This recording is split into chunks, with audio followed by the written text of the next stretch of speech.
Hey, everybody. Welcome. Welcome back, I should say. I know Matt Tutulio just had his show over on the other studio, and now some of you have made your way over to here. It's like magic. But congrats to Matt for getting his first show under his belt. He did rather well. I was in the green room just watching the whole festivities, and it was a great topic.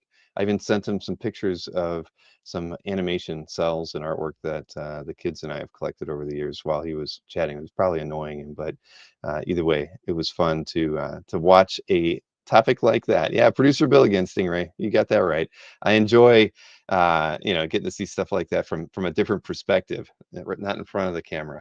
But yeah, we're gonna have a good show tonight. I've got Jason Ladwig with us this evening. He's been on CAF for a while, of course, and he's been to OAX the first couple of years too. So we have plenty to talk about with regards to Jason and his collecting and his time in the hobby. So let me bring Jason in here and we'll get things started. Hello, Hey, everybody. nice to see you. You got a sentinel in the background. We're already friends. Yeah, a couple of things. Yeah. So you collect statues too? I after being in this house for about 10 years, my wife finally gave up one room, and so I had to populate it with stuff. So I'm not an avid collector of statues, but I have a few. You have space to fill. So that's Yeah, well, so maybe in another 10 years you'll get a second room. exactly. I've threatened to expand out into the hallway, but she hasn't allowed that yet so far. Not even for artwork on the walls? As long as I put them in the right frame, she says. So I get that. I totally understand. But yeah. so does she appreciate the hobby that you know and love? Um, she puts limits maybe, but she really is not interested in it. She lets me do my thing. It's my thing. She likes some art, but the art that she likes are basically when I show her stuff online, it's basically covers and splashes. So she likes the really expensive stuff, and then when I tell her what the price would be to acquire it, then she's out. She's done. So Well, she's got expensive taste. That's she's got that's very not expensive a taste. terrible thing. Yeah, depending on certain situations there, but that's cool. We always talk about how you can, the wonderful thing about the hobby is you can share it with your family. Yeah. So even if they don't have a tremendous interest in it, they get it. They know what you're talking about, and then yeah, whether it goes beyond that, Yeah. it's anybody's guess. But so do you consider yourself how many pieces have you bought in the last 12 months? In the last 12 months, not too many, maybe 5 or 6. We're kind of in a state of we're going to be moving in a couple months, and Oh, so I've kind of been not going too crazy with expenditures while I sort out the move, and then try to build up a war chest for OAX next time. So smart man. yeah. So wait a minute. So you're going to lose your room now, is what you're saying? I'm gonna get a different room. Yeah. So it's been negotiated into the next move that there will be some space. So yeah, but it'll change. All right, cool. So, yeah, well, you mentioned OAX. I mentioned it too. So why don't maybe let's talk a little bit about that. So you've Sure. gone to the first 2 years. Yep. You've offered to help us out at the beginning of each show because you're there early, Yep. and we are totally unprepared to ask for help every single No time. worries. But No worries. I think next year we're actually going to be able to have yeah, we will have a list of things that people can help us with. And, because now that Tatiana's helping out on the event side of things, I think we have lists and stuff now, which when Kazra and I were just Sure. freewheeling everything, we didn't have everything together like that. But yeah, I definitely can envision us asking you for help when you approach me next year. Happy to do so. Cool. So then, so first couple of years at OAX, I mean, if there was one thing we could do differently, what would that one thing be? Oh, I don't know. I mean, I think it's been a great experience every time. I haven't really had problems. I thought for a first time show, the first year, you guys did a great job with the VIP, dinner at the beginning. I thought that was really cool to kind of meet people in just a casual setting and have a few drinks. And the layout's always been great. It's so easy to get to and get in and out, and so it really has been a great show. You guys really thought it through at least I think you thought it through as you rolled it out. Yeah, I would not change anything. Okay, well, that's fair. That's fair. Yeah, We're obviously always trying to make things better, yeah, but yeah, there's it's now that we have like 4 or 5 people to kind of bounce ideas off of. We've sure. been kicking around a lot of different thoughts for next year and into the future and everything. But I agree with you. Having everything underneath one roof is a huge benefit to Yep. to the show. Having uh, you can eat. You pretty much don't even have to leave the hotel if you didn't want to, other than to go You over don't. to Miller's or something. If it just Well, Miller's is kind of part, just it is adjacent. part of It's part of the exactly. experience. Yeah, Yeah. yeah. So for your first 2 years, I mean, what was the main difference between year one and year two for you? Did you buy about the same amount of artwork? So both times I've tried to tell myself I was going to save up for the show, and Hmm. both years I've basically spent my budget before the doors opened. Huh. Um, the first How does that year, happen? uh, well, the first year was Wolvie fan's fault. He was starting his website, and he said, "Oh, he sent out a message that, oh, I'll be down in the bar, a little early, and we can talk about pieces that I'll be having at the table." And happened to decide I'd shoot for one of those. So the doors hadn't officially opened yet, so there was that one. And then Jim Warden, I had been talking to and had asked if he was coming down, and we got to talking about a piece, and he helped me acquire a piece through it's kind of a trade that he did, and then I took one off of his hands from that trade. So that first year, most of my money was gone before the doors had even opened. But technically, I acquired them at OAX. So Right, you did. They were yeah, there yeah, exactly. No, well, I get it. We know a lot of business happens on Friday and Thursday in advance of the show. right, This year we had Anthony out there with a table in the lobby on right, Friday afternoon. right. So Yeah, he'll never let an opportunity pass him by. But no, that makes perfect sense. I mean, that's kind of what the networking in advance of the show, kind of gives everybody, right? You right. run into Wolvie. He says, meet me in the bar at 10 Yeah, o'clock. Yeah, so I get it. So yeah. so did you pick anything up after that though, or were you totally spent after Jim Warden's piece? I had set up a commission with Ken Lashley and then with Josh Cassara. So I Okay, picked those up too at that show. Um, and then it's just hard. I mean, there's so much art in that room, and it's so tempting to go beyond budget, or, maybe let me look at one more table before I say yes to this piece. But, it's really, I'm sort of frozen sometimes when I'm there, because I'm paralyzed by what should I do? Should I go after it? Should I not? Sometimes you come back and then somebody else decided that they were going to grab something, so it's gone. So that made that decision easy. all right. So Well, I mean, I get that. So, the pre-OAX stuff is obviously, a big part of the show. So that's cool that you had those things already lined up in advance, paid for before yep, you even get there. So it's almost like that, that money was spent months beforehand. once, So which was nice, because then it didn't happen all at once. You kind of rolled it out slowly. If you guys did all of the pre-show sales in the first week, my wallet would be hit pretty hard. So right. Well, that's cool. So when you're there, so year one sounds like it was a success for you. Then what about year two? So year two is so year one, I should say, was meeting people in person that I had only ever seen in the chat, or had heard people talk about, and then got to actually meet some, and I guess become friends with them. And then so the next year was, hey, I can't wait to see you. Are you going?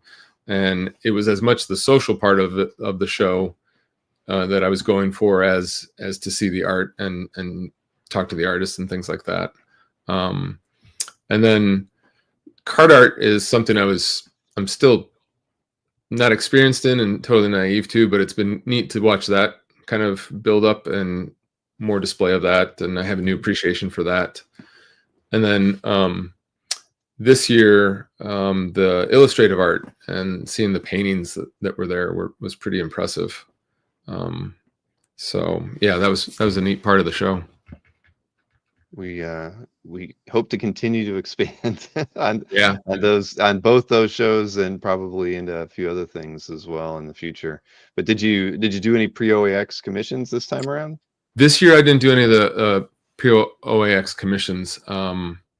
And this year, I had, again, I kind of had tightened up my budget a bit. And so I had picked up a piece from Felix just before the show, and then kind of just some smaller pieces since then. And so kind of didn't do a whole lot of buying this time around, but certainly was tempted. And keep my eye on things for sure. Hopefully they'll still be around. That's yeah, we all do that, I think. Yeah. Right? I like to browse and feel like I own stuff or could have the potential to own things for at least for an hour or two, or sometimes Right. We do that on sites all the time. You look at a piece for 4 months, and then sadly one day you go back and it's gone. Yeah. Yeah. It ends, usually it'll end up on CAF, but still, Right. it's always it's part of the fun of the hobby is just getting to look at the art and and contemplate, I think. Yeah, and the fun of OAX is, I mean, there's so much art on that floor that you're in a museum of comic art, and it's amazing the variety that's there and the different types and the genres, and yeah, it's great what the artists bring in their folios. A lot of it is stuff you haven't seen on websites or other places before. It's stuff they've tucked into their own filing cabinets for a while, so it's kind of cool to see what they bring, and it's neat. Agreed. Yeah, that was the first year Bob McLeod brought a lot of artwork, Right. published artwork that I didn't even know. I didn't even recall stopping by his table, but having heard after the fact that he did, and that's not something he would normally do if he goes to MegaCon or Right. Another show, because he knows that there aren't really a lot of buyers there for that. The buyers for his con sketches and things, but Right. that's the creators going out of their way to realize what the opportunities are and the potentials are, and focusing on that. So Bob bringing new artwork, or there's certainly Casara bringing a lot more published work to OEX than he might bring to New York Comic Con. Those sorts of things. Yep. Yeah, no, that was great. So it's always a treat. It's always an adventure of what's going to be there, both what you might acquire and also what's beyond reach, but you still get a chance to see it in person. See it on the walls of Albert's or Berkey's wall and what's there. And Bashara had some cool stuff on his wall, and they all have cool stuff.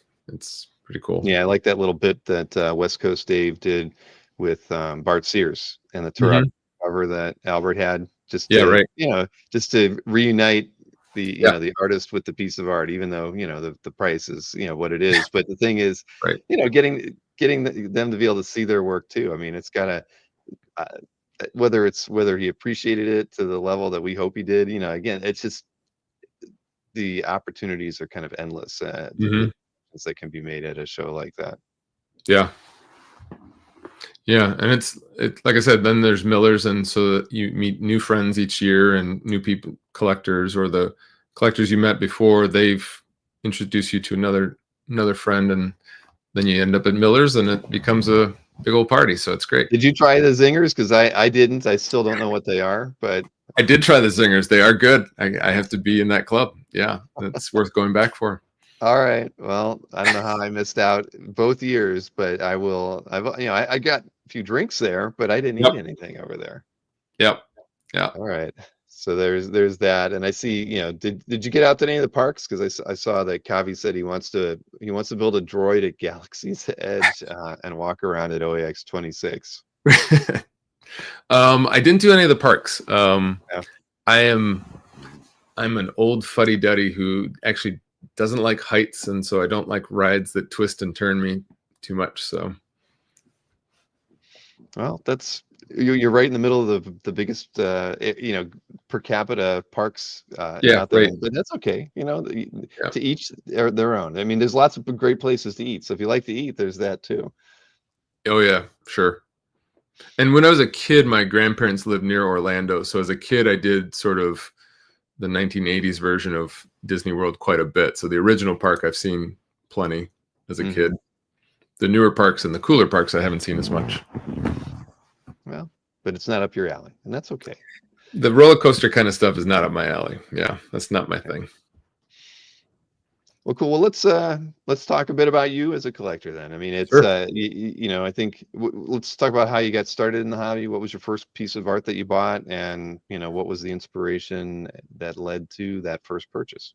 Yeah, sure. So I think like a lot of folks on CAF, I was child of the 80s. I started collecting comic books, started actively collecting comic books around 1984. I had probably had a handful of comic books in my hands from garage sales and whatnot prior to that I Mhm. read incessantly. And um, like some folks that I've seen on the interviews, I just never thought to myself that what I'm holding in my hand exists on paper somewhere. There's an original. And it just never really dawned on me. In fact, I remember going to a show in the 90s, and I don't know what artists were there. It was in Detroit. And I remember thinking, who wants this? Why would I stop here? I'm here for comic books, and I needed certain issues for my run, and that was my main focus. And I just kind of blew past the artists, not even realizing that, hey, these are the folks that are making the books that I want to collect. Um, I had paid attention to names. I knew the names that I liked. So when I would see John Byrne's name in a book, I knew that I was going to like that book. And I started collecting X-Men when I started collecting actively, and John Romita Jr. was on the book, so I, kind of knew what his stuff was. And as I was going through back issues, I would start to realize that, hey, that didn't look like the book I was reading last week. So who is this? And start paying attention to who was on X-Men that way. I actually didn't buy my first piece of comic art until 2020, so I'm a relatively new collector. The beginning of the pandemic. The beginning of the pandemic, I was at C2E2 3 weeks before the whole shutdown happened. So I think it was the last show before chaos happened, and was walking through Artist Alley, and Adelso Corona, who's an inker, had his folio open, and I sent you the page, but there's this page sitting on the table of Sentinels looking up at me, and being an X-Man reader, this page was looking up at me, and I was just stopped by it and had to take a look at it, and kind of walked away from it for a minute, came back. I wasn't sure if I wanted to start buying art, but I kind of kept swinging by and looking at it, and just decided that, yeah, kind of spoke to me. I thought it was a cool piece. And I was embarrassed because I went to buy it, and my credit card wouldn't work, and I couldn't figure out why. And I had to actually stop and call my credit card company, and they didn't know why I was in Chicago spending money. So they had temporarily froze my card till I went through a security thing with them. So I had to clear that up. So I was embarrassed with Adelso for a second, but then it went through, and we worked it out just fine. So, but yeah, so I thought it's a relatively new piece of art. It was from a book that Rob Liefeld had started around 2019, I think, Major X. And yeah, I just kind of liked how the figures in the forefront and the feet of the Sentinels that are in the forefront kind of just draw you upward and kind of looking up towards the Sentinels, which is just great. Who doesn't like a good Sentinel page if you're an X-Men reader? Of course. No, I'm a huge Sentinel fan. Yeah, I mean, it frames it really well with them in the center of a pretty bad looking situation. Right. Yeah. So that was my first page. At the same show, I had picked up a recreation that Joe Rubenstein had done, and I didn't realize, I didn't really distinguish at that point, between original published art, blue line art, recreation kind of stuff. I just thought, hey, this is a neat image, but this was the one that I liked the most, the Sentinels page. Right. And then the shutdown happened, and so then I was bored, like we all were, and just started exploring online. Well, how do I get more of this? Because this is kind of neat, and I might be hooked already. And Yeah. that's when I found CAF. Although initially I think I created an account, but I didn't put anything on it for a while because I was sort of intimidated by CAF. I didn't really even know. I'm not great with technology, and I wasn't even sure what to put on it. I didn't have much, so I wasn't going to start a gallery with 2 pieces. So kind of sat for a while with an account just sitting there. Mm-hmm. But as I started watching shows and finding live sales and dealers online, and ooh, I found another dealer, and ooh, I found another dealer, and just kind of started looking. And then then the madness began. Right. Yeah. Once you're hooked, you're hooked. I get it. Right. No, well, that's a lot of people came into the hobby, and between 2018 and 2020, right before the pandemic. I think that's when CAF saw one of its biggest, upticks in use and new Sure. users coming in was through that, and then certainly from the beginning of the pandemic to current, it's been pretty solid as well. It's just that seemed like I don't know, just the right moment. And it's been fun to kind of watch it. But I hear where you're coming from on a couple of different fronts. I mean, the one being is that the first time you're buying artwork, and even second, third, fourth, fifth. I mean, there's a lot of apprehension about picking up those first pieces, right? I mean, you Right. don't know what you're doing. You find eBay, you'll buy something over there, and you still don't really get the idea of like what it is that you can own. I mean, it's kind of cool that the first piece that you bought was a published piece of art, because I think more people probably start with a con sketch or pre-done piece that they see at a show. Sure. That's their gateway, and it typically isn't a published piece. It wasn't for me, but I even Mhm. think like a lot of the pieces I bought after that first show, mostly through eBay, I think, it was a lot of hit and miss things that I bought, things that Mhm. after I had them for like 6 months, I wondered why why did I Right. buy this, Right. Right. and Yeah. what was I thinking? You just wanted to have that extra piece of art to put in your portfolio. Yep. So it's a it's a hobby that can be very discouraging, I think, for people when they first get into it, especially if they don't have a mentor or somebody that, a friend that brought them in and kind of gave them some Yeah. pointers before they got started. And you didn't have that either, right? Then no, I didn't have a mentor. I still do, but less so. But I did a lot of squirrel collecting, where you just, hey, that's neat. I'll take that. That's neat. I'll take Hmm. that. I thought, I forget where I saw it. I don't know if it was on a interview with you, but somebody was talking about being an example collector. So I thought, oh, maybe that's what I want to do, is hunt down every artist who's ever done a page ever.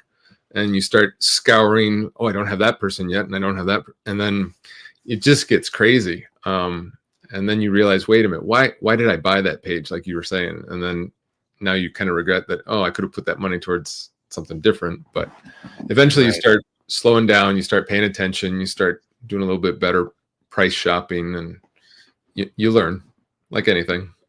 Right. If you get over that first hurdle and you Yeah. can stick with it, yeah. I mean, I think we've seen a lot of people who come in and you don't really get to know them, and then they're out of the hobby, pretty quickly. Hmm. I think I've seen it numerous times. I mean, I don't think I ever got to that point because a friend and I started at the same time, so I always had somebody to talk with about it. Sure. And he was all into published stuff, and I was more into getting commissions and things. Hmm. It took me a couple of years before I bought my first published page, and I could never understand why he wanted published artwork. I regret Yeah. it now because he was, to this day owns like a Brian Bolland Animal Man cover and things like that, and I was just looking at it thinking, what the hell are you doing? Yeah. I've got this really nice, Joe Linsner, Phoenix, Right. contest that cost me $250. You had to spend $1,500 on that Yeah. Brian Right. Bolland cover. Yeah. Exactly. Absolutely. And I look at it now and I'm like, well, he collected what he wanted, right? Yep. He was looking for things that tied back directly to the comics, and I was more looking for, wouldn't call it wasn't really esoteric, but I was looking for things that, like you said earlier, were pleasing.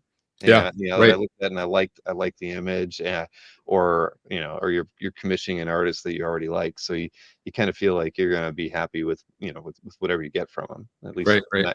I think I was pretty lucky in that regard. But yeah. So from that point, then, I mean, so but you're pretty much buying from everywhere then at that point, right? eBay, dealers, live Yeah. I sales, you name it. I hadn't bought from eBay. I would look on eBay, but I hadn't bought on eBay. Hmm. Partly was a little bit of not sure what I was getting on eBay. How, if the dollar amount was higher, how's this going to go? If you don't know who you're buying from, kind of thing. So I kind of stuck to dealers, um, just because I felt like there would at least be a place to go back if there was a problem or if something didn't show up.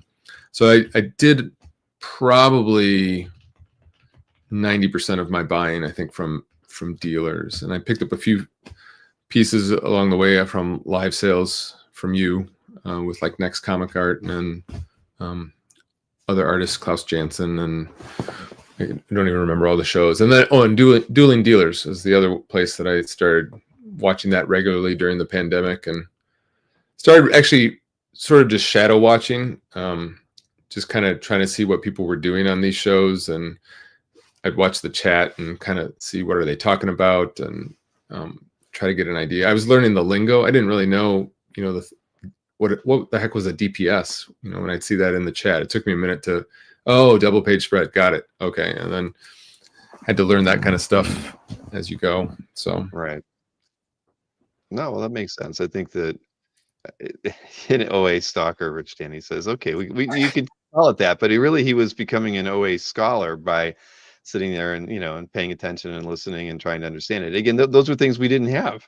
right, I mean, CAF really didn't do the best job educating people of the hobby. Really, I mean, it was just a gallery site, and I don't think until the live streams really hit that that just from hearing people talk about it regularly, you learned a lot. I always felt like those early like Dueling Dealers episodes were really great to teach people how to haggle, for instance, right, or like you said, learn the lingo. You realized, and also see what the prices were. I mean, right, seeing what a dealer would be willing to sell something for gives you a bit of knowledge when you go to make, your first purchase for a Kirby Thor page or whatever, you're in the right, market for, if you see them sell a couple of them over the course of 6 months.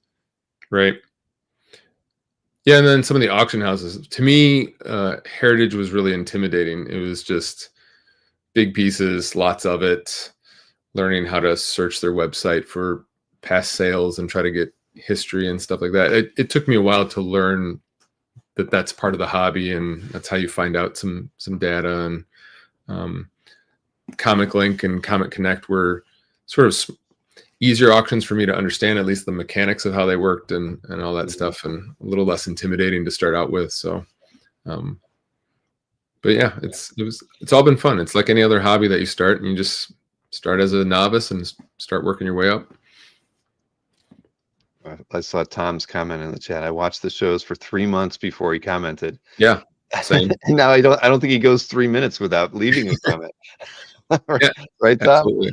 But yeah, no, I get it. I totally get it. I mean, it's especially, it's a new community, right? That's the other thing. You try to figure out what the rules are, sort of, and some people are a little more open to just diving in, and other people want to kind of figure things out a little bit. Yep. But it is hard to imagine that he was lurking for 3 months before he said his first comment. But yeah, no, but that's been the most rewarding part of doing the shows, really, is just knowing that I think you're kind of removing some of the barriers that newer collectors have with Right. with the hobby, because that was the worst part about it. I mean, that CAF was built because I figured I needed to have a way to, if I did it, people would get to know me, because I didn't know how to like meet anybody in the hobby at that point. Yeah, right.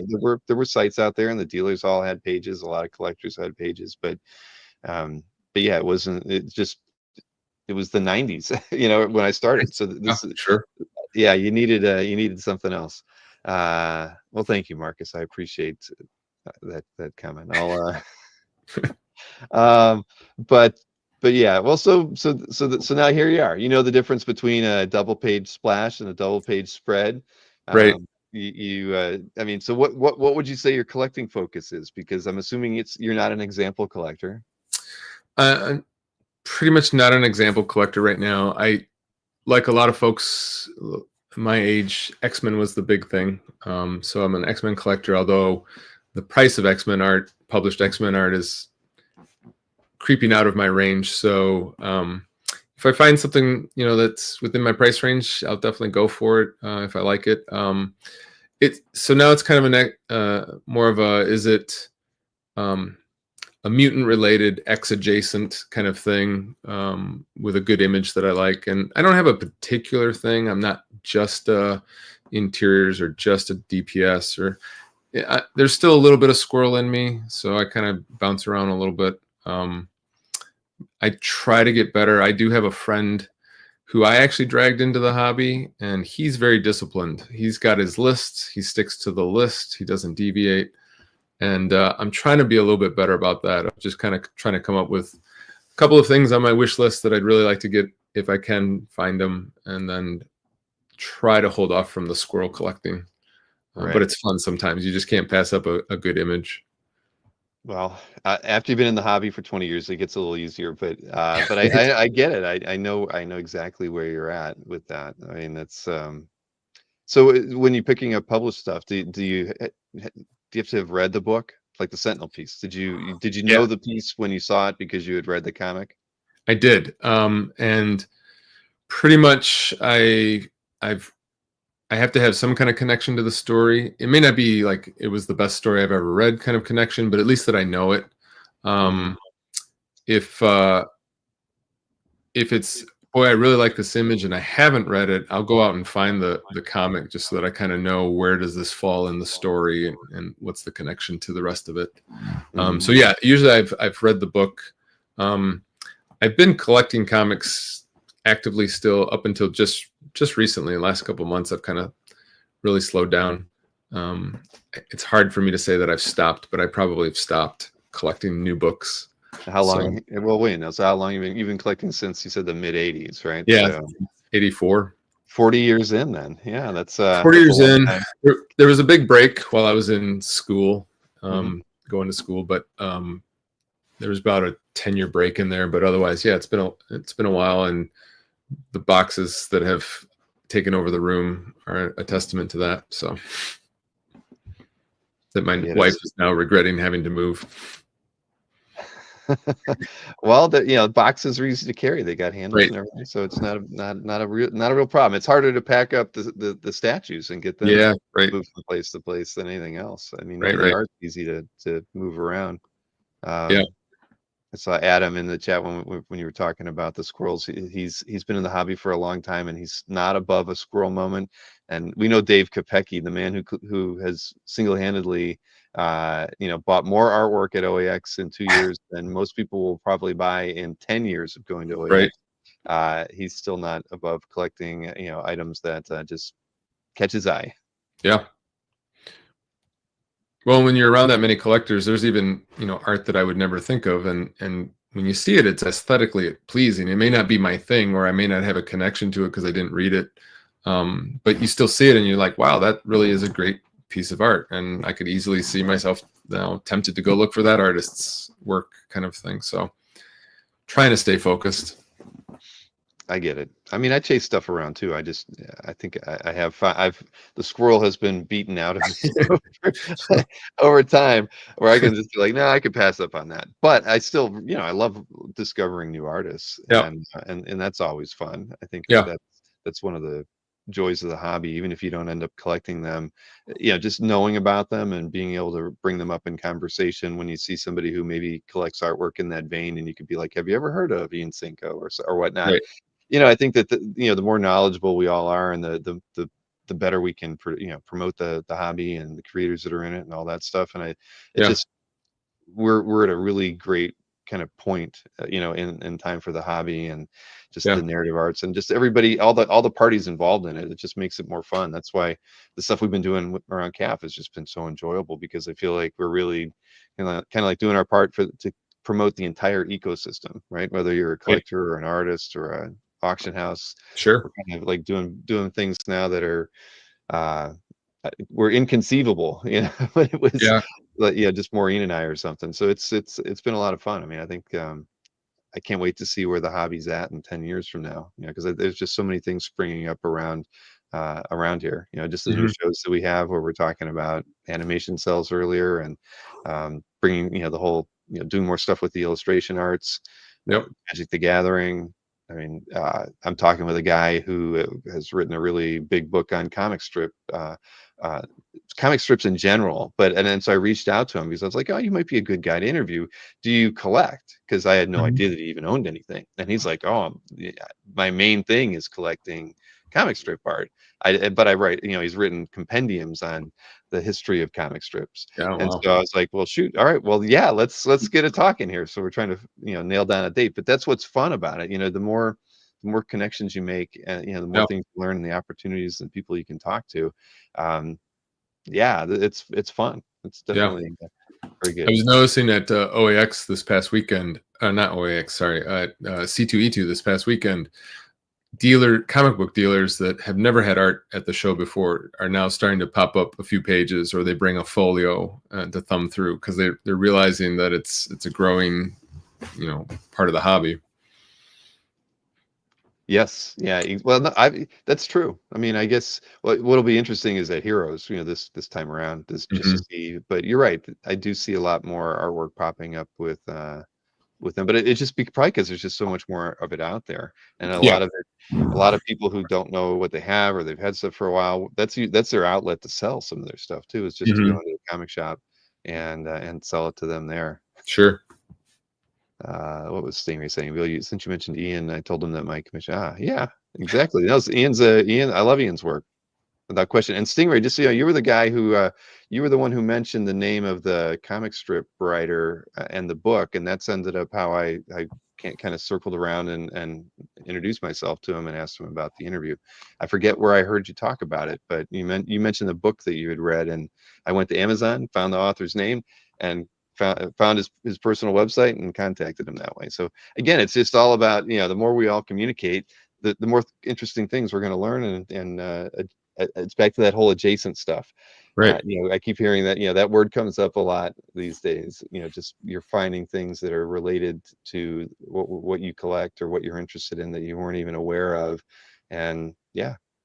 Hmm. What's his name? I'm sorry. You know what I mean? I just emailed him not 6 hours ago, Noel, but when I'm showing artwork, I'll look at my email, and I'll put it in the chat. But it was where you're the one who mentioned it somewhere along the line. I that's how I got it. Well, why don't we start looking at some artwork? Sure.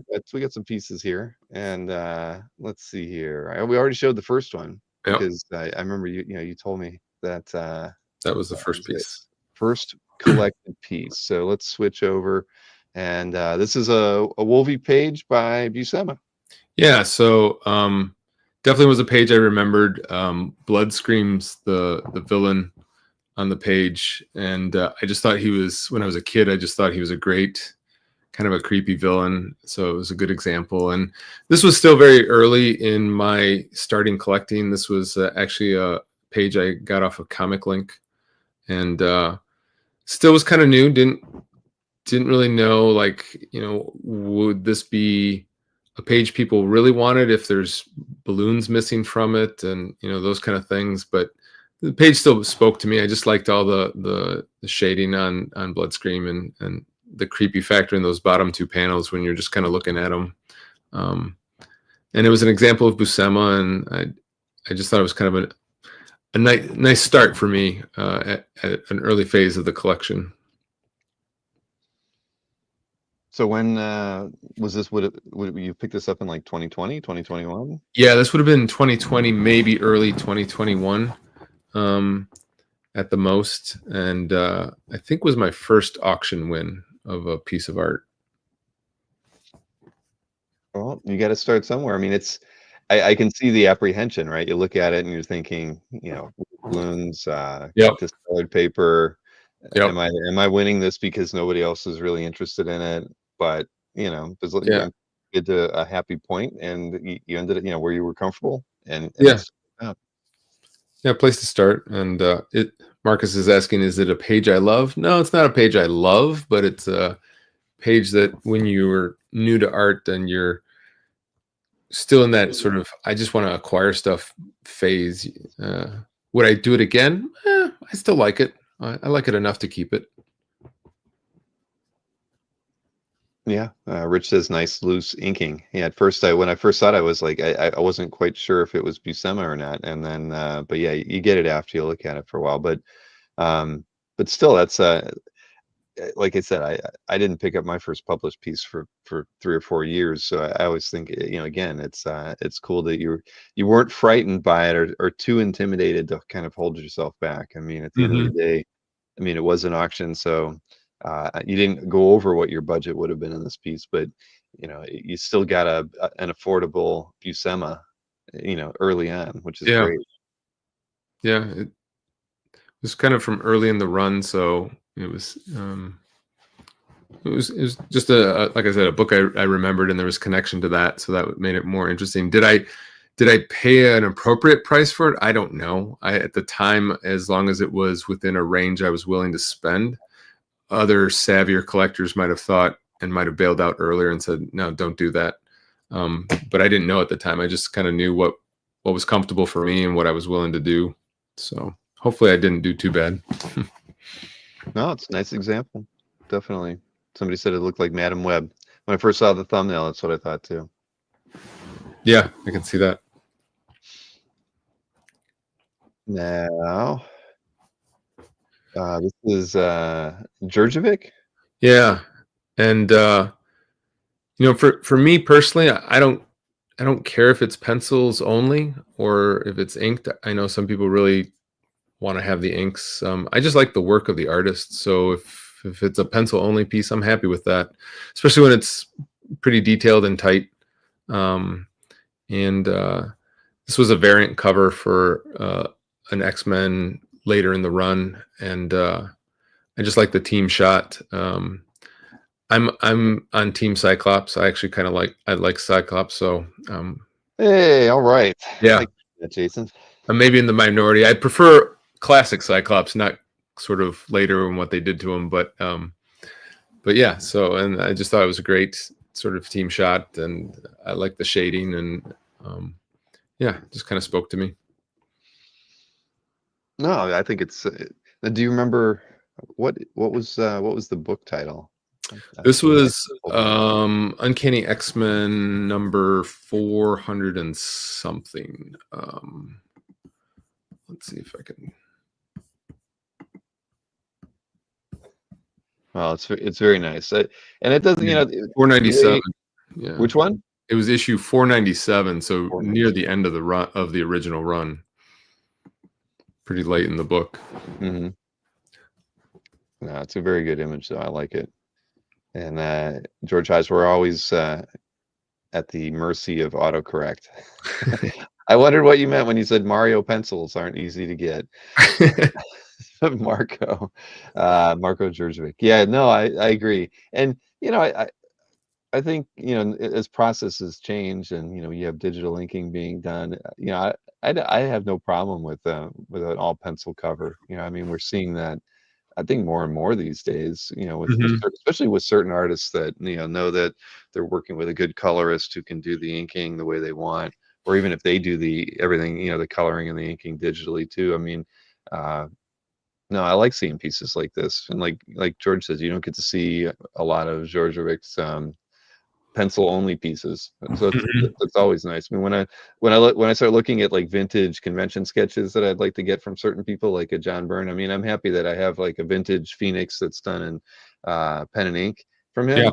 But boy, I'd love to have just an all pencil Right. raw Yeah. Phoenix Sure. from him, for instance, because I don't know, there's just something about seeing the raw pencils that just is just different. It's an early part of the process, and just to get them to stop right there is uh, Yep. is is great.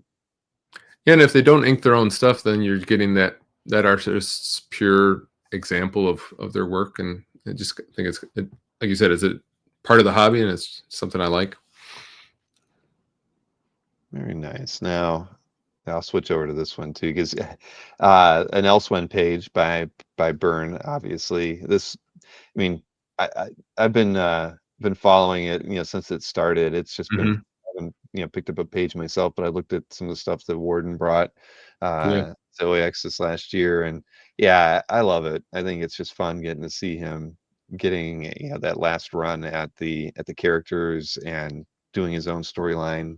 John being absolutely. John, right? Being in charge of and doing what he wants.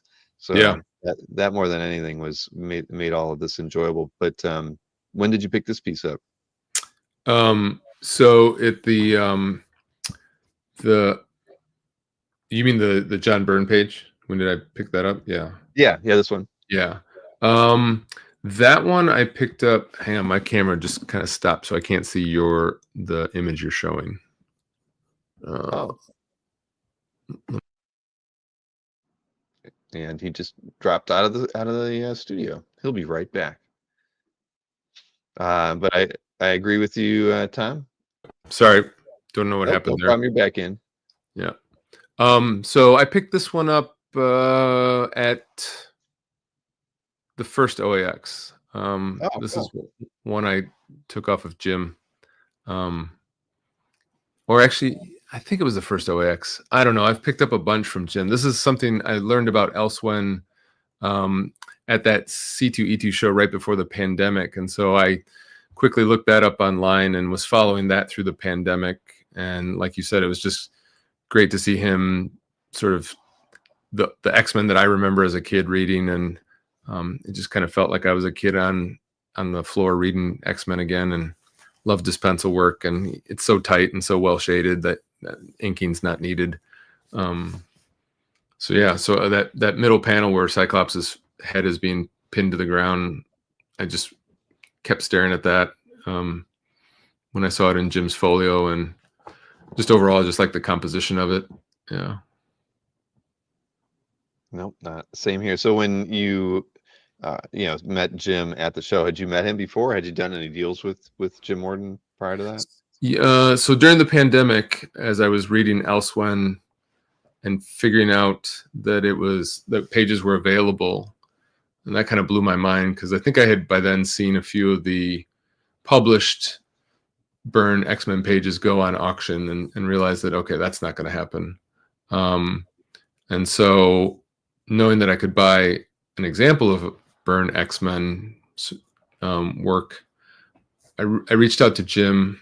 Forget how I found his. I think I just searched him online and found his website, called him, and I was like a kid in the candy store, and he was very patient with me because I was bombarding him with, what about this page? What about that page? What about this page? And he was like, whoa, whoa, whoa, And he's Jim's and a very calming kind of guy at the yeah, end of the day. So yeah, no, he's a good first. If he was an early dealer for you to talk with, he's a good one just yeah. from that perspective. And then he was very accommodating. Sometimes when I would ask about, prices and stuff, and he volunteered that, hey, if you want to break this up, we can work something out. And then that made it even more appealing and affordable to kind of chop it up. So yeah, so over the course of the pandemic, I bought several pages from Jim as they would pop up, because Elsewhere would pop up a page a day during the week. And so sometimes there'd be a mad dash for emails to try to get a page before it was gone. Understood. Sorry, I was trying to get Jim Morton's website address so I could stick it in the chat because Yeah, sure. folks said DOA, Yeah. and it's not an easy site to find. So it's underneath this whatashock.com DOA sales, and that's how you get to distinctive. Is it distinctive original art? I always Original art. forget. Yeah, distinctive original art. Yep. Yeah, and he's got he updates it somewhat regularly. One of these days, I'm going to get him on the CAF system. We've talked about it. We just haven't taken the plunge. But I'd love to have I mean, come on, having John Byrne inventory in there, Matt Wagner inventory in our dealer search would be a lot of fun. And he's so responsive to emails, and so if you ever wonder if a page exists, you just send him an email and say, is this still out there? And he's more than happy to answer you and let you know, and very accommodating. He's been in the hobby a long time. There's a lot of stuff you could ask him and he have an answer for. He's a big pogo collector too. I mean, he's got his he has a lot of interests across our hobby.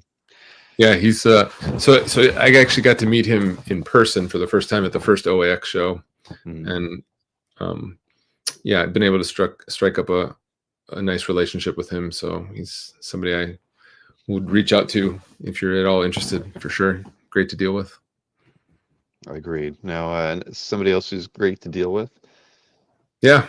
Aranga? So this is a piece by Aranga, well known in the chat, and his rep at the time was offering commissions, and I knew that Aranga had expressed interest in Cable, which I like too, and so I said, would you do a piece that featured Cable and Apocalypse and put in whatever supporting villains you wanted? So these are the Dark Riders, and I thought he nailed it. This was a great DPS that showed up. I didn't really ask for any kind of specifics, and he didn't show me any previews. I just said, you knock it out, artist choice, and it was great. Loved it. Now, did you get this, mailed to you from the rep, or did you get it Yep. from? Okay. Yeah, I went through the rep, and I think at the time, his single commissions, there were a finite number of single commissions and a finite number of the DPSs, and I thought a bigger piece would be kind of cool. So I thought that a bigger piece would give more scale to Apocalypse, which I like that. So yeah, so I really thought he did a good job here. Oh yeah, no, it's beautiful. He like James said, he keeps getting better. Yeah. A lot of the pieces that came out of the second OAX that he worked on are just fantastic, and it's fun getting to see one of our own doing so well. Yeah, and really I found out about him through the CAF channel and the chat, during the pandemic, and so when I recognized his name and it was coming up, I thought, oh, that'd be a great way to help support a fellow CAFer. Mm-hmm. Definitely. Yeah, he has the distinction of being the only person who's ever come to my house that ended up driving into the lake. That's right. right. Out of here. That's yeah. Right. Yeah. I wish we had security cameras or anything to have caught that, but we have the moment recorded in a meme or two, I think. From you should put a sign up at the end of that road right before the pond. Well, the funny thing was like a week later, I told him, I'm like, I know there's it says dead end or something like that, but he's like, there was no sign, Bill. And it was foggy that night. It was weird, in Florida. It was very rare that it was as foggy as it was, and it was their first night here. It was like the day before we were having the meetup, and but Mikhail was in the car with him, and Larry Kahn. So they all relived it when he went right into the water. But I every 6 months I send him a picture of that a dead end sign, and he's like, Bill, I'm telling you, it was not there. I went down there, but man, yeah, that's always do the neighbors know about it? Oh, I'm sure the neighbors probably see people do that all the time. I mean, when I first moved here, I actually drove past, because right before that sign is like a road to turn right, and I've missed that several times because it's the way it's laid out. There's trees that block the street signs, and he was going the wrong way anyway. He was supposed to turn right out of my driveway. He turned left, so he's totally going the wrong direction. But yeah, no, I've kind of come over the hill and seen the lake, but again, he was in the middle of the night, so he came over the hill, didn't see the lake, and just kept on going. Just went straight in. Yeah. It's the name of the road is Thomas Boat Landing Road. So the end of the road dead ends as a boat landing. Yeah. So you've gone too far. Yeah. Yes, exactly. So back to the art. Let's see here. A pencil only piece. Another one and this was this is Marcelo Ferreira. That's right. Yeah. And this was a new book that came out just a couple years ago. It was a Doctor Strange title that I happened to pick up. And I thought the art in the book was really good for somebody that I was not familiar with at all. And I just got online and looked to see if his art was available. And Comic Con Art, that website, represents him. And so I found this page. And again, I just really liked the pencil work. I thought it was really tight. And the composition I thought was cool. And so I just went for it, even though it was kind of newer art that maybe not many people had seen, because I don't know how popular it was. Called Strange, and it's when Clea takes over for Doctor Strange after his death. So I don't know how many people read it. I don't know how popular a comic it was, but I just thought the art inside of it was really kind of dynamic and cool. Well, so did Jeff Wedding. He enjoyed the series, and I'm not alone. No, you're not. I mean, I didn't read it, but I'll tell you that, I mean, the art's fantastic in it, and you're right. I mean, the level of detail, I mean, in these pencils is gorgeous. Mm-hmm. Yeah, so I picked up a couple pages from it because I just thought it was so well done, and I kind of actually like the pencils better. Um, I have one other page where I have both the pencils and the ink, but I actually like the pencil page the most. And maybe it's just wasn't the best pair up, but yeah, it's really good. No, I get it. I mean, nice finished pencils on a published piece or a convention sketch. I think, there's just something Mhm. special about it.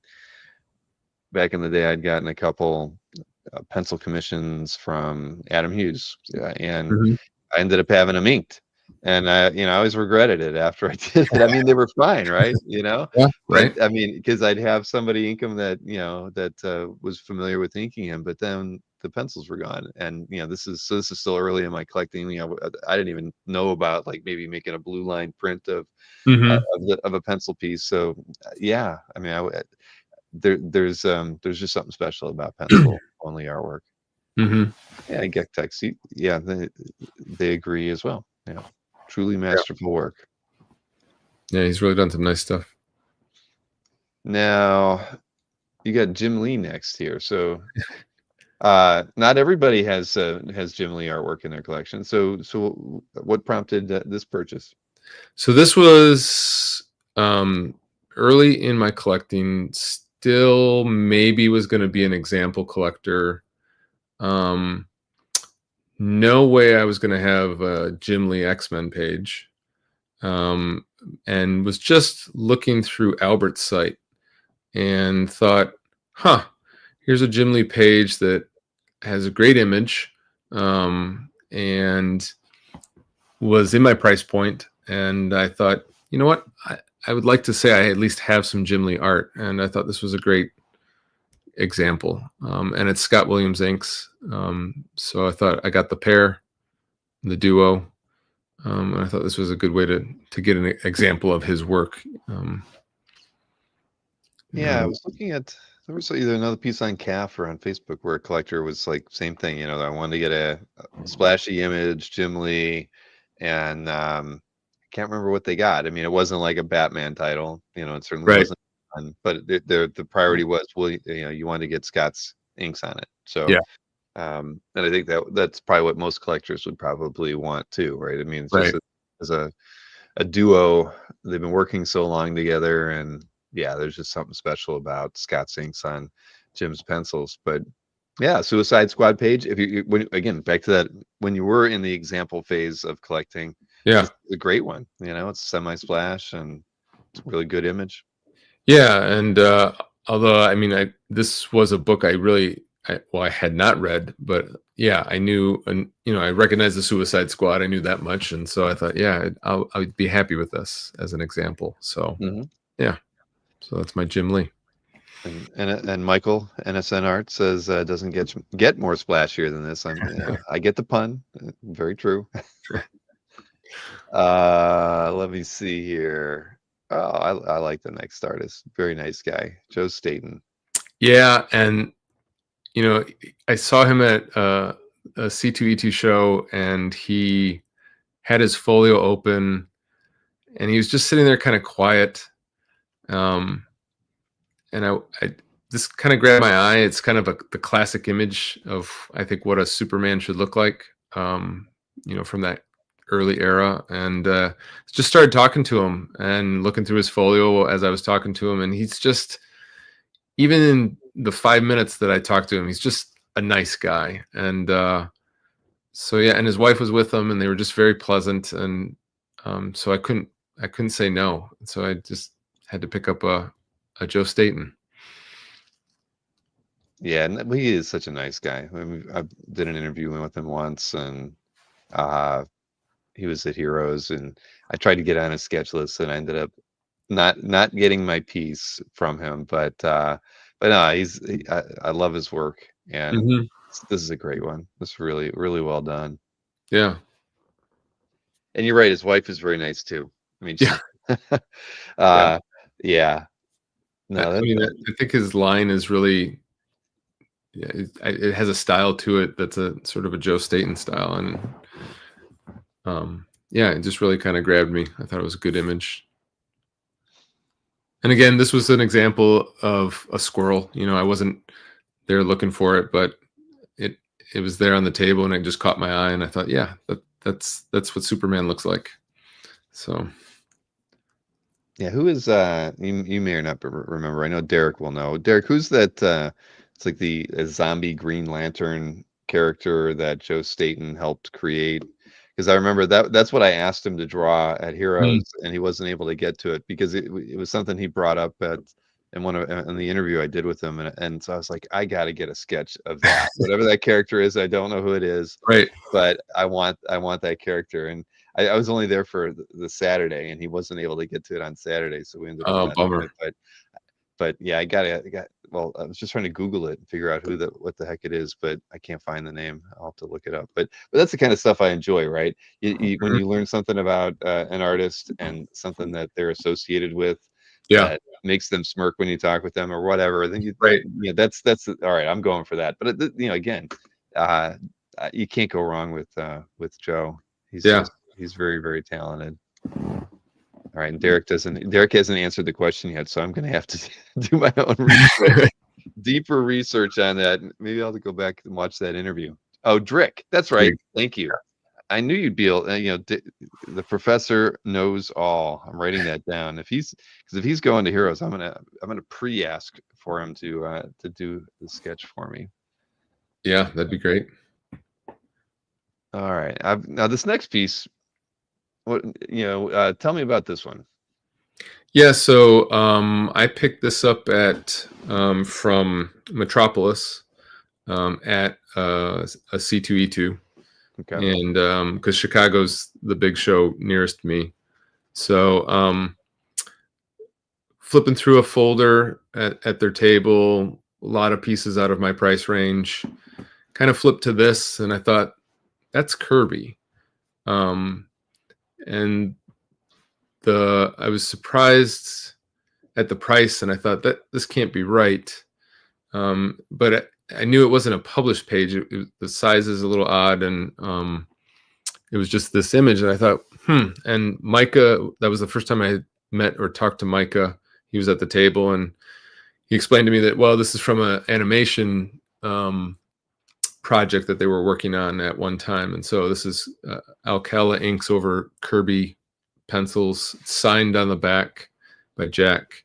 So I thought, wow, this is great. I probably won't buy a Jack Kirby published page, but this is a classic Kirby character doing his transformation.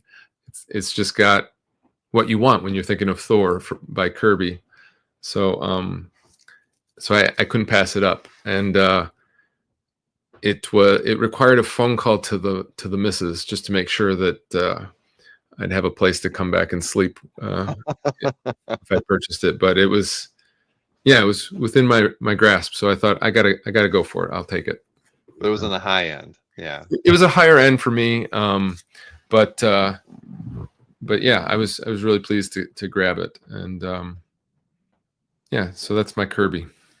And again, early on in my collecting, so I'm thinking example collecting, and thought, yeah, I'd like to say I have a Kirby. So No, it's I mean, if you want to get Kirby Marvel, this is a good example. I mean, I have a Kirby Thor. It's probably my one and only Kirby example I'll ever have too.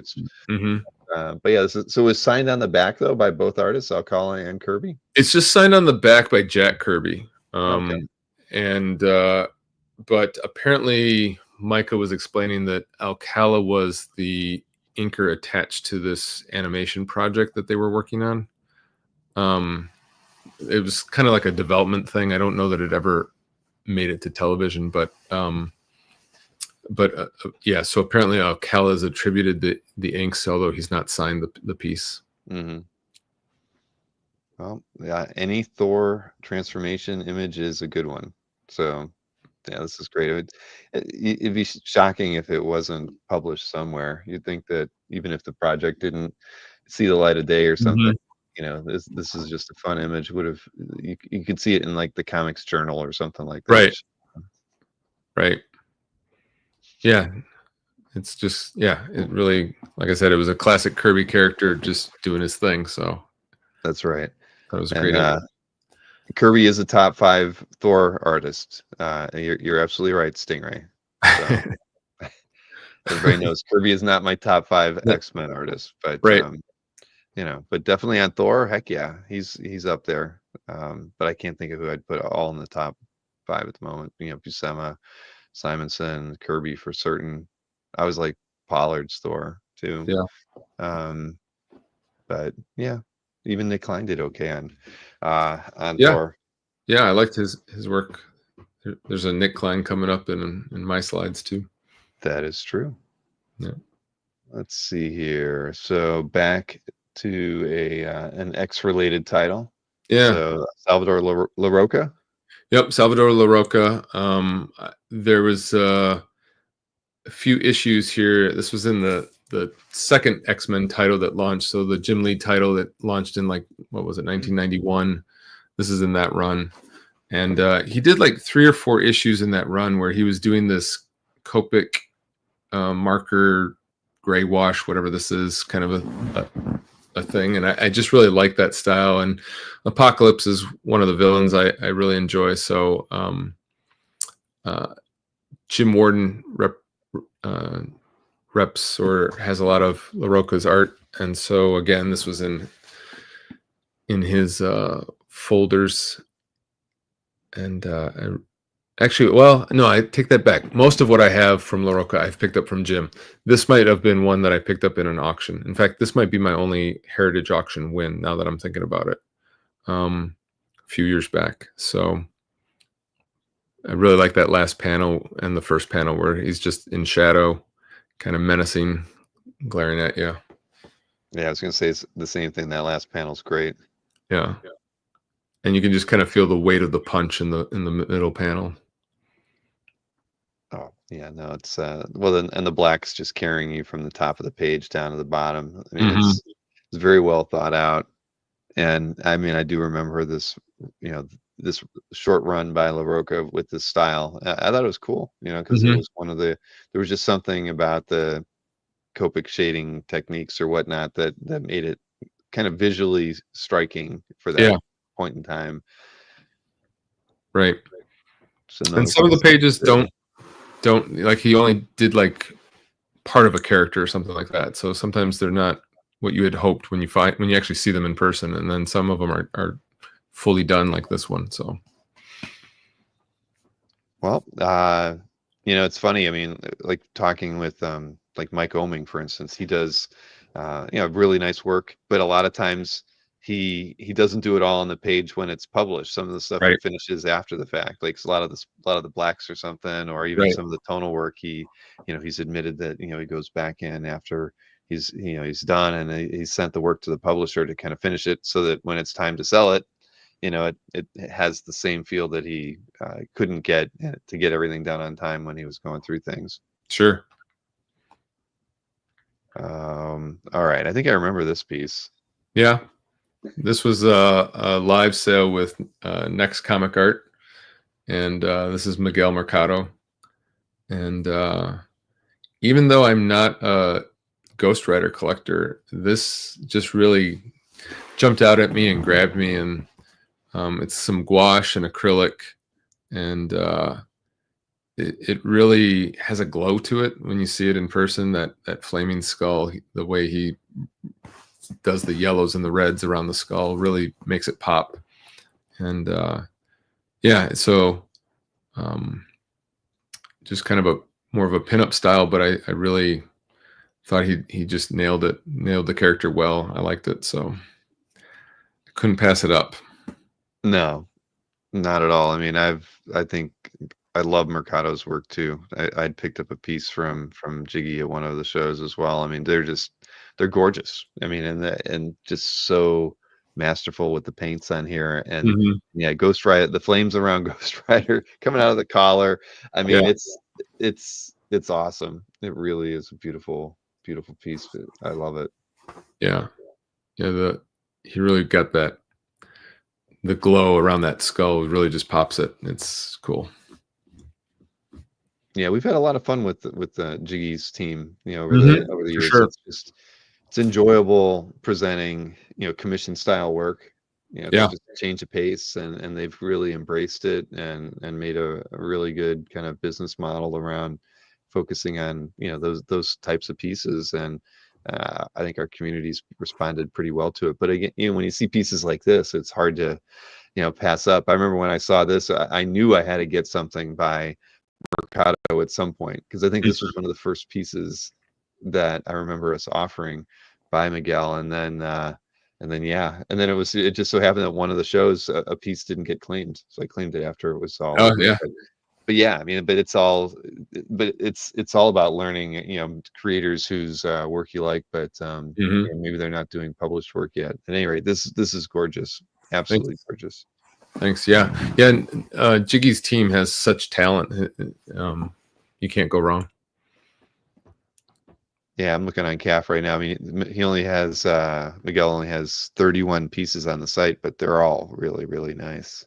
Especially when Mhm. he's laying in the painterly colors and stuff is just Right. gorgeous, boy. Yeah, he's done some mystery sketches that were really awesome. Yeah. Yeah. Anyway, this is a great one to have in your collection. Yeah. Definitely. I'm happy with this one. No Yeah. complaints. Let's see here. Next piece. Yeah. Uh, So what- another newer comic. This was called Era of Apocalypse, and this is a Natho Diaz,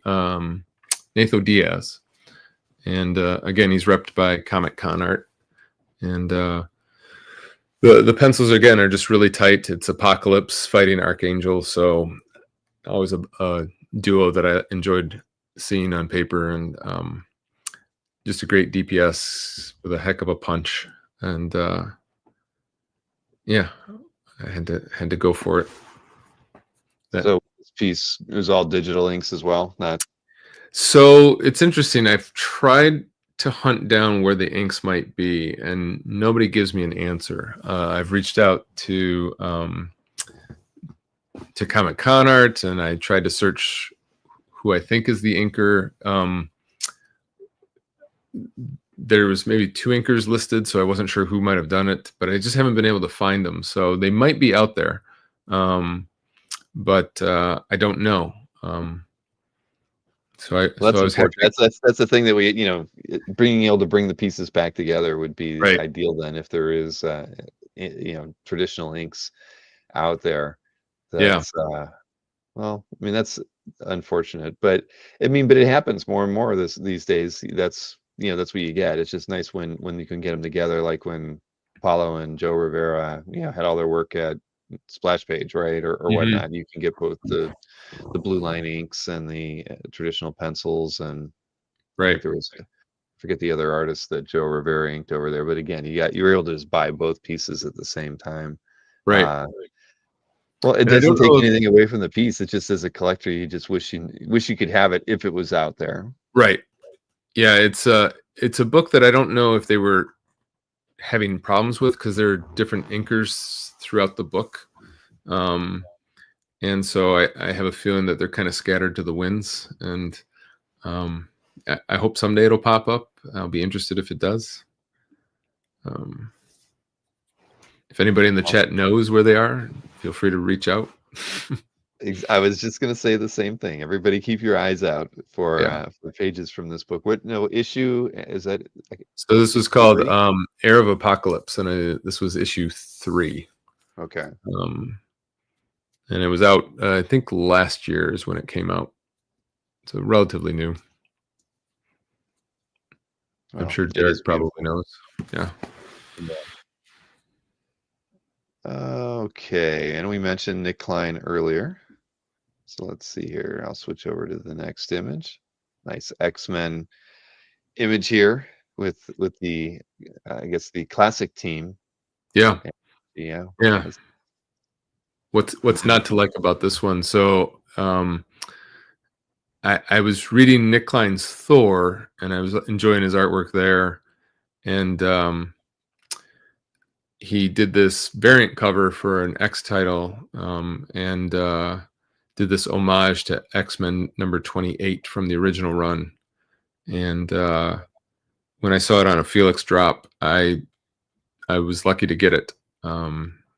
I just thought the emotion on the face of both Banshee and the Beast, and you can really kind of get a sense of how powerful that scream is.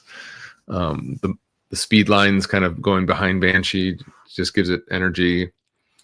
The rubble kind of scattering in front of him kind of tells you how fast and furious he's coming. So I just thought really did a nice job, and was really great for an X-Men collector. Oh, heck yeah. No, it's beautiful. I mean, how often are you going to get Nick Klein to be able to do something like this, right? It's Yeah. not often. And getting the kind of chunky snow from Right. Iceman Right. is Right. always fun. I mean, they didn't really have a good idea, like what would his you know, what would Powers that be like. look like, Yeah. right? Back in the day, and it was always kind of more like fluffy snow. Right. But Yeah. it is perfect. Yeah. Man, so you picked up a few pieces in Felix art drops, I imagine? I have been lucky to grab a few pieces from his art drops. Yeah. It's always a little bit of a scurry and a see how fast I can type. But yeah, I've been lucky. Cool. Yeah, I think Felix sent out an email before the show. Something about a Paul Pope art drop tomorrow. There's always something going on over on his Hmm. website. Yeah. But you've got your Nick Klein example now, so you don't have I to got my worry. Nick Klein example. It wasn't Thor, but it was even better that it's a group of characters I really like and an artist I was really interested to have a piece from.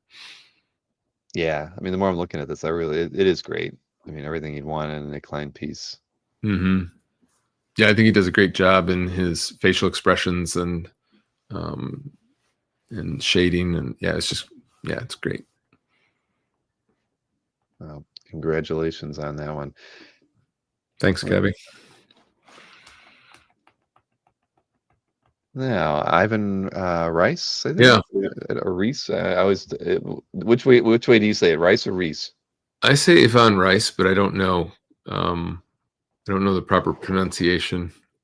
He's from Brazil, so it's a Portuguese, and I just never know the correct pronunciation. But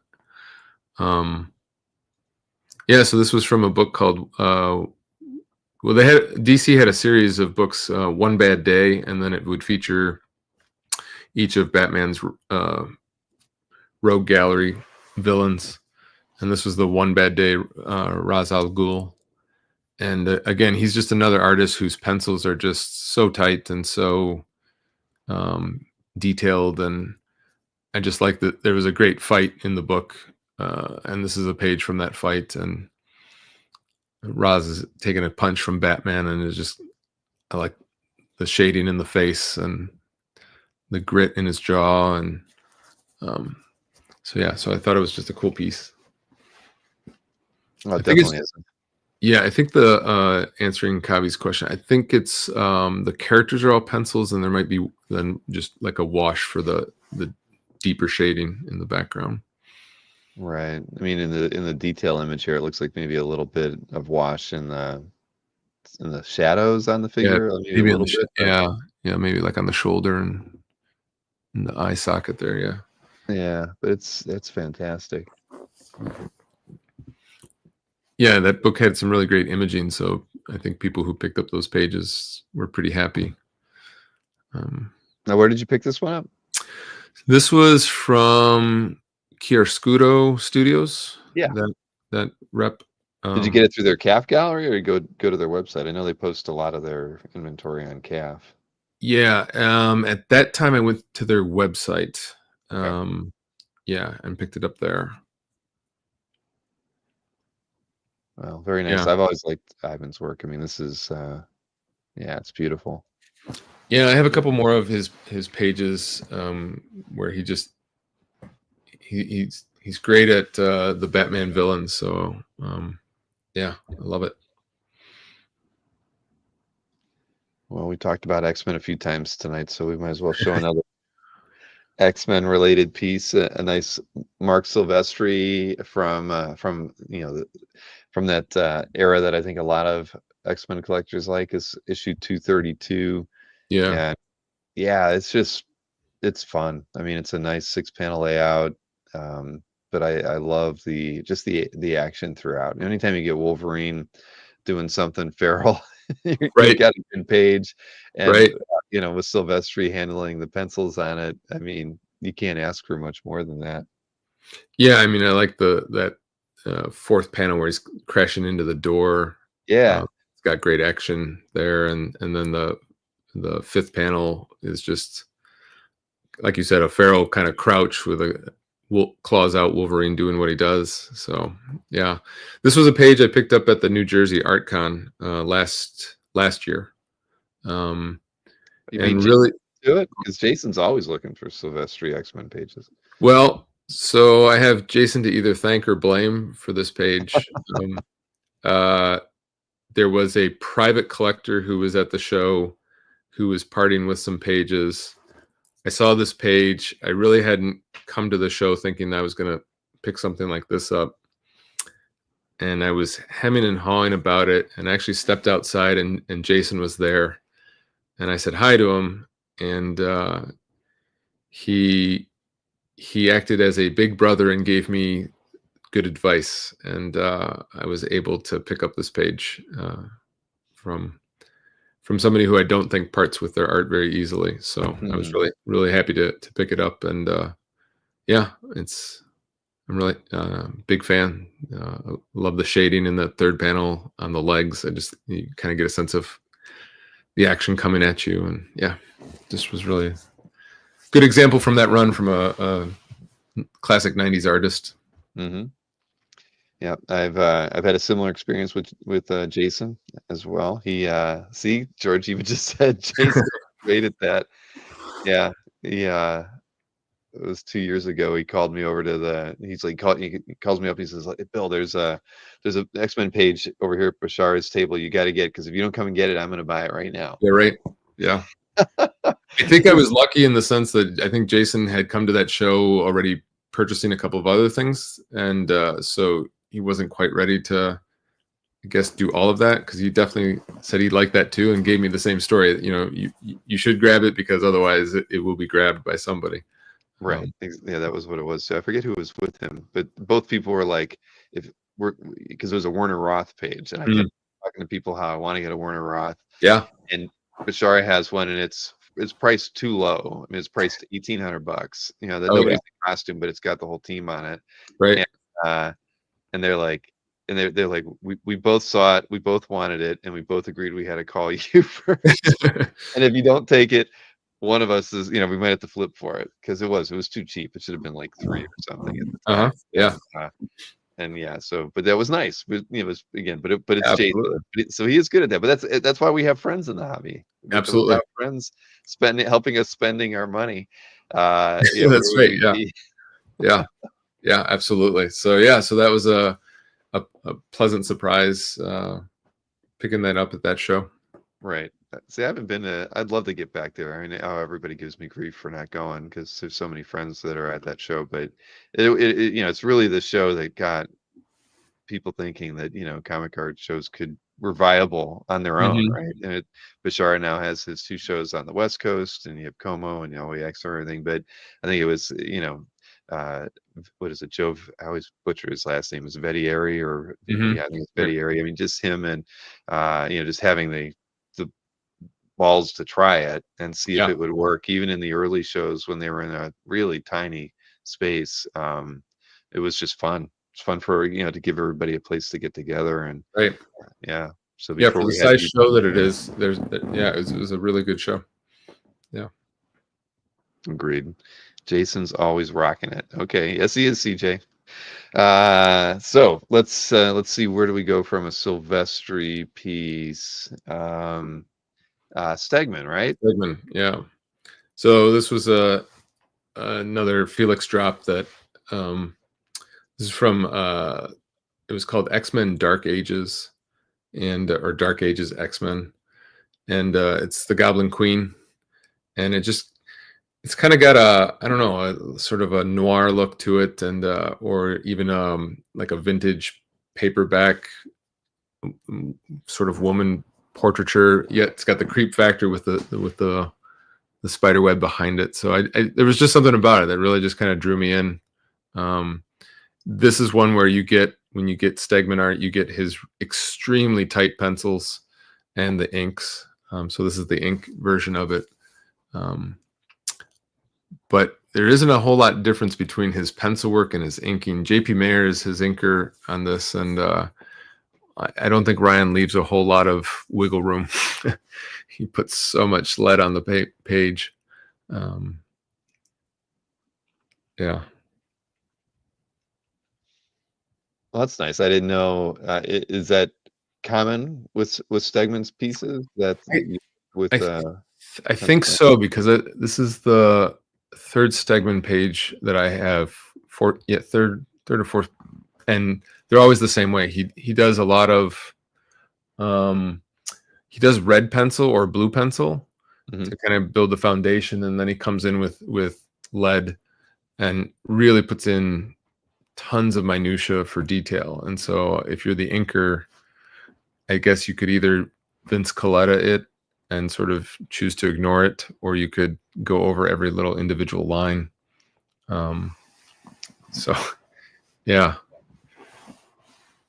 Oh, cool. Here, I'll even throw a link to the piece in your CAF gallery, and I'll share the screen because I was curious, what that looked like. I've not bought anything by Ryan before, so I wasn't familiar with his process. But let me get the screen shared right, and I can drop that one out.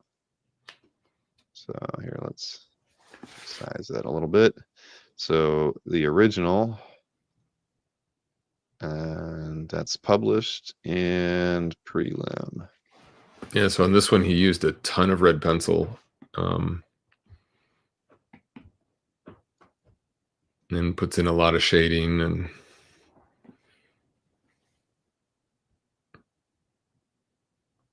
And so is it always red pencil with the other pieces that you have? The other pieces, yes, red.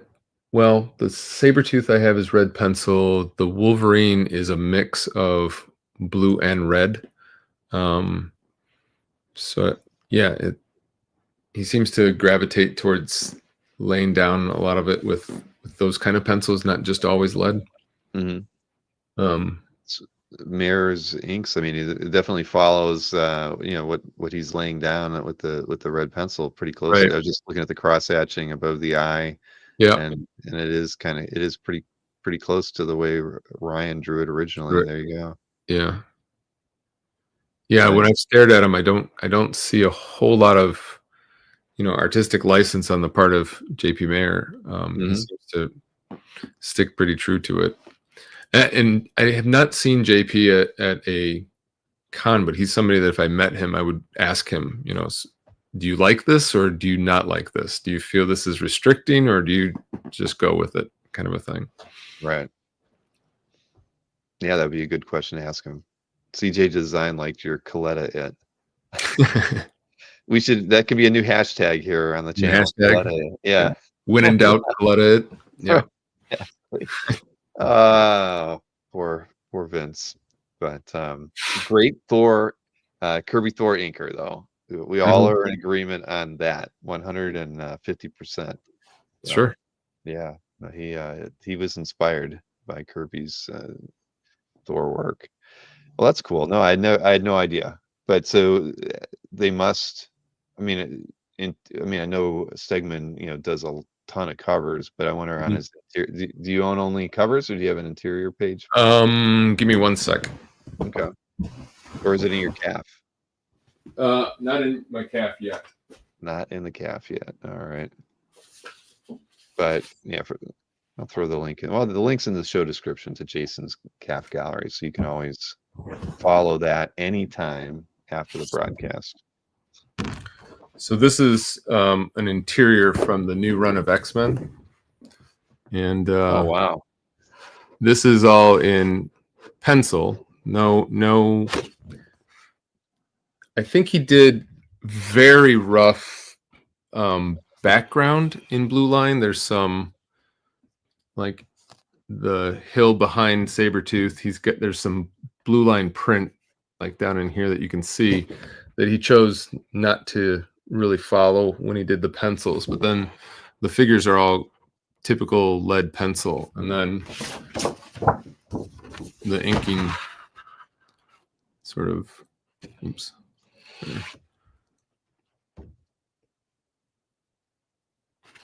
No, So that's an interior page. But now, is that him inking himself, or is that Marion? yeah, no, this one is him inking himself. Okay. So The style looked a little different than the cover we were looking at. right. And on my CAF Gallery, there's a Wolverine that he inks himself on that one. Yeah. So yeah, that one. So that is, when you look at it closely, there's Blue Line sort of roughs. Then he has blue pencil that you can still see sticking out from under some of the inking. Mm-hmm. And then he used red pencil for that tree. And then he goes in with pencil. I mean, he put in tons of layers of what he was doing there. So again, it would be a page I'd like to ask him, what's your process on this? Because I think he did sort of a digital, very rough, where the figure is going to be, where the branches are going to be, and then he kind of built it from there. Mm-hmm. It's a cool treatment, that's for sure. I mean, getting the red pencil in there and then the finished inks. So Yeah. especially, yeah, like in this piece, having him ink it as well. I mean, yeah, it's really nice. And I like the Wolverine being heavily detailed. The tree is sort of more of a graphic element with the leaves and everything. It's just Right. it's fun. And then the blue and the red really just accentuates Yeah. the whole overall illustration, right? I mean, Wolverine practically glows. Like, I mean, Yeah. it's really, really well done. I like that. And you didn't pick this one, so I'm glad we. I did. I didn't want to over Stegman it, but There's yeah. another hashtag for us tonight. Yeah. Over Right. Stegman. Over Stegman. Yeah. Well, yeah, that's fantastic, though. I really like that piece. Huh. All right. Well, so that's I think there were four. Well, three. You've got three Stegmans in your calf, and then Yeah. the fourth And piece, then the new one that isn't there, isn't it posted isn't yet. there yet. Yeah. It's getting there. Cool. Well, let's see. Let me hide that. We can switch back to the other piece that we were just looking at. Yeah. So, and This is one of my favorites, and okay. I love that image of Sabretooth. I just thought that's so cool. I love the claw of his hand holding the other the other characters there, but just that villainous smile of Sabretooth, and there's tons of detail in the hair of his face and his beard and his chin, all getting picked up there. And yeah, it's equally impressive in both the pencil and the ink. Yeah, it's fantastic.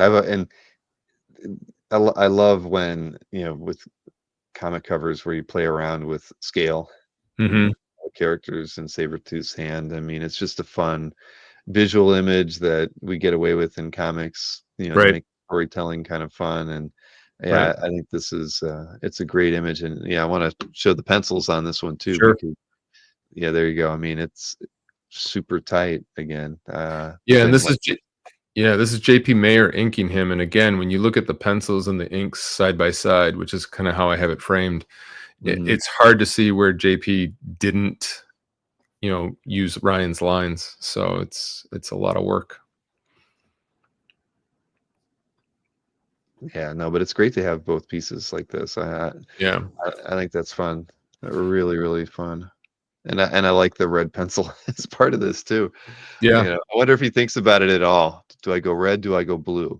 Right. Yeah. I don't know what makes him choose which. Yeah. I've seen him. He has, I haven't watched it on a regular basis, but he's had a YouTube channel where he sometimes draws live, and he's used that red pencil live. So it must be a regular tool in his arsenal. Yeah, Yeah, well, I like this one a great deal. Very, very nice.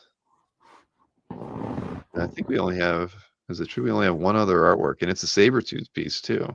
Yeah. It's, and but this is such a super classic saber-tooth image. I think one of the first books where I discovered Teixeira's work, and uh, Hmm. it was just so suited to draw a saber-tooth. I mean, the cityscape, the silhouette of Sabretooth and that, essentially the splash Right. is absolutely stunning. The moment I saw this, I didn't realize you owned it.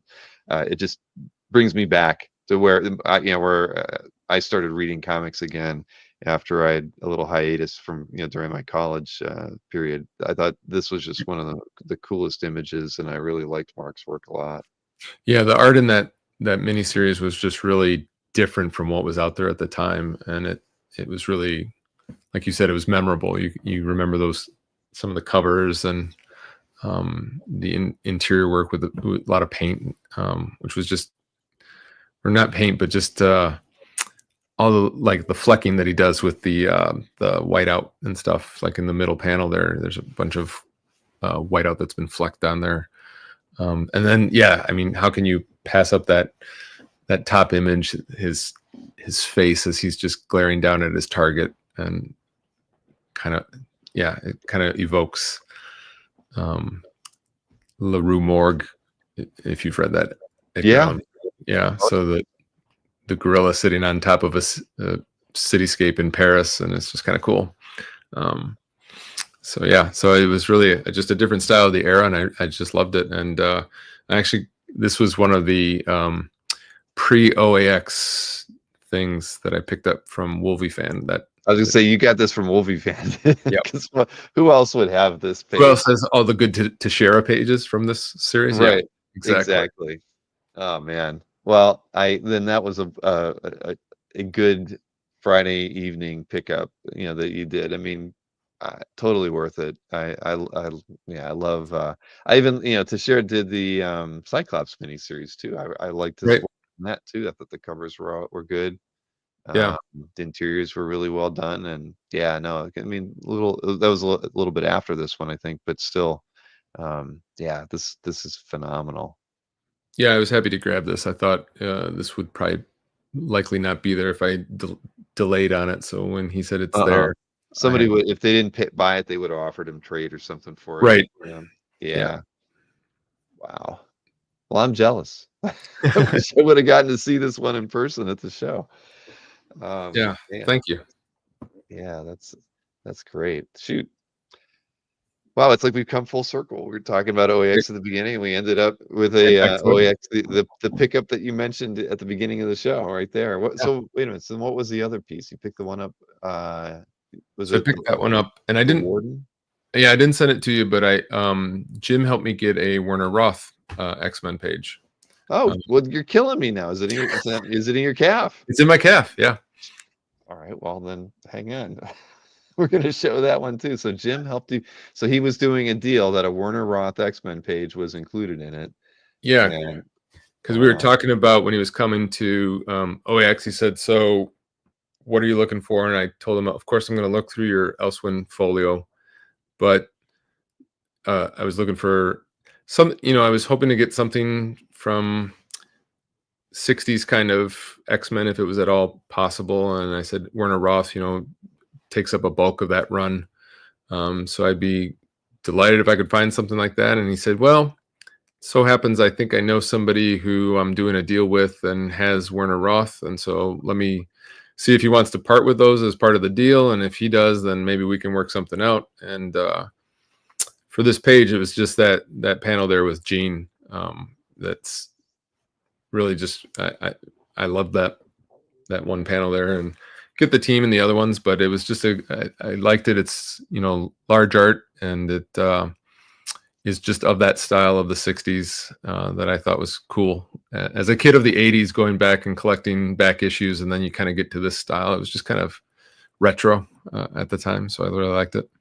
oh yeah, and it's an end page too for the Yep. story. You Yep. get Professor X with a pipe. Yeah. Right. There's so much to love in this page. Yeah, I'm Yeah. happy for you. I love Werner Roth. Everybody knows it.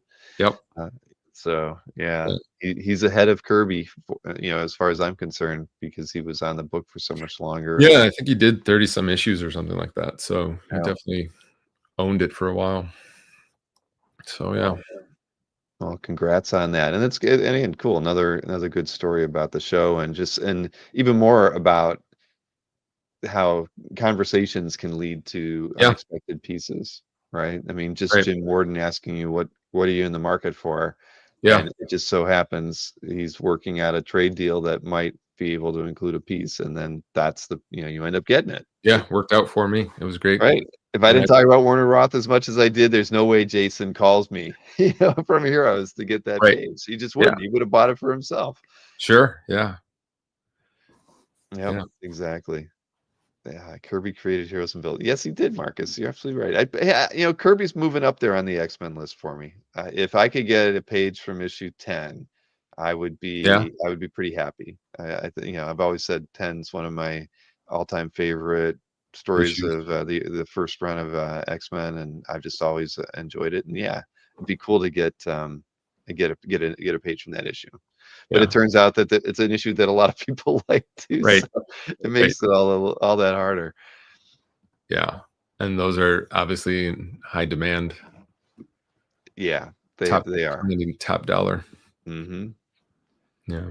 Well, here we can hide this one. So what other you're not gonna tell me that there's some other X-Men artists. You have a Paul Smith X-Men page in here in your I CAF gallery that I definitely don't don't have a know Paul about? Smith. I wish I did. That would be an amazing achievement. I've my fantasy because when I started reading them off the shelf, John Romita Jr. was on X-Men, so just to have something nostalgic from that part of my collecting years, I would love to acquire that.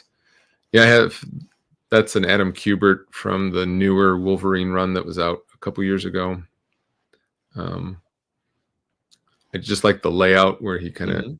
it's a lot of digital stuff. You can tell he didn't finish the second Wolverine on the right there, but I still got to have a Wolverine done by Kubert. So Yeah, I mean, maybe they use this figure over here to yeah, they just kind of interesting. cut and paste. Hmm. Hey, Adam's he's a busy guy. He's got to go with Yeah, what's going to go fast. Yeah, be the fastest way for him to do it. I know he sends everything into the publishers digitally and keeps yeah, everything in hand. So yeah, he has the ability to tweak stuff.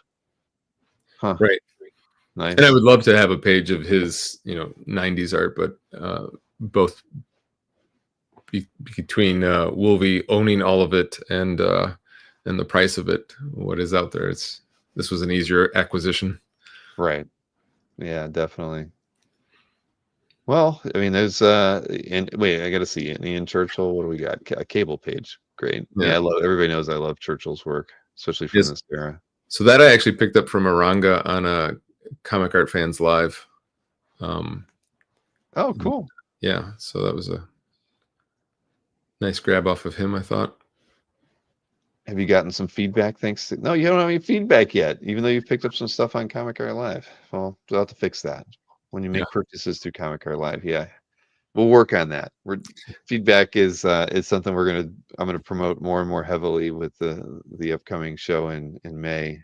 And what do we got? We're just a little over a month away from that. So yeah, it's uh, coming up. Yeah, yeah, it is, and I agree, Matt Churchill's awesome. I mean, I just love him during this era. I mean, there's something about it. I was really happy when he went on to the. So I'll get my like on there. So it's Hannah Inks too, that which makes it nice. But yeah, these cable books were great. The covers were phenomenal. hmm, I mean, they were, yeah. Churchill during this period was hot. yeah. I really like this work here, And you got it from Araga. and I got it from Aranga, so I could trust him. Reputable seller. Exactly. No, and he is if he would ever change his name, he could change it to number one cable fan, I think, on CAF, and he would hold that distinction. Yeah, I was I was surprised he was parting with it, but obviously he had plenty more to work with. So Definitely. Well, Jason, this was fun, man. I mean, I obviously, we've we've never had the chance to talk.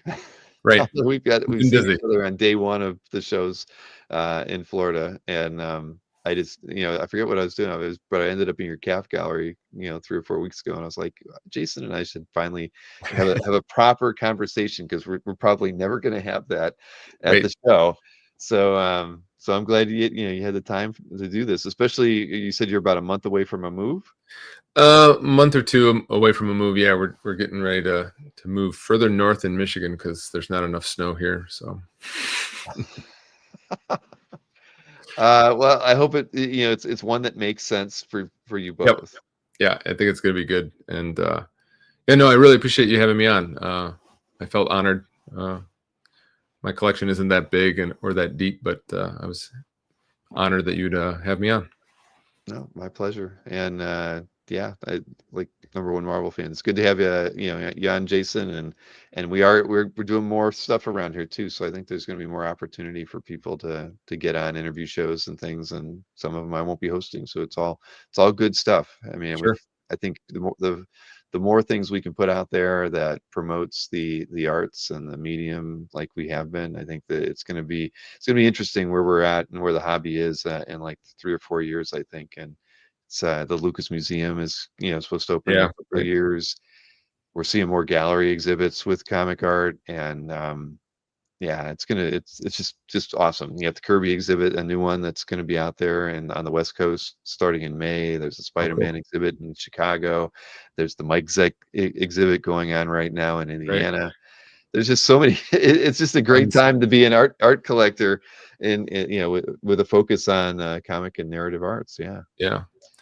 Just an answer to Marcus's question or comment down there. Mhm. Marcus, if you come to the show, I'll bring the rubber gloves.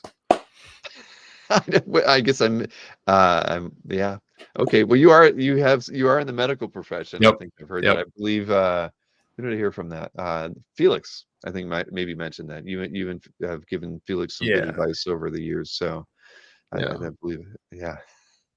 Yeah. So All right, Marcus. Yeah, just for you. Yes, a free one for you.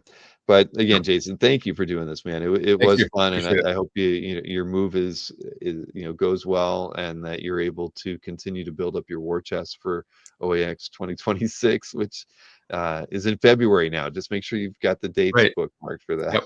So we Looking did forward to change it. that.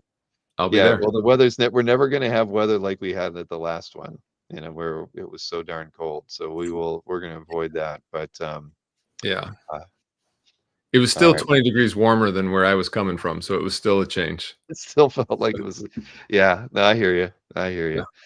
All right, man. Well, listen, I appreciate you doing this, and All right. everybody in the chat. Thank you for hanging out, especially if you were at the first show that we did at 7, and then you rolled into this one. It's made for a long evening, but I hope you enjoyed the content. Matt was fantastic, and again, Jason, thanks for doing this. And if there's ever anything I can do for you, just let me know. Appreciate that. Good All night, right, everybody. everybody.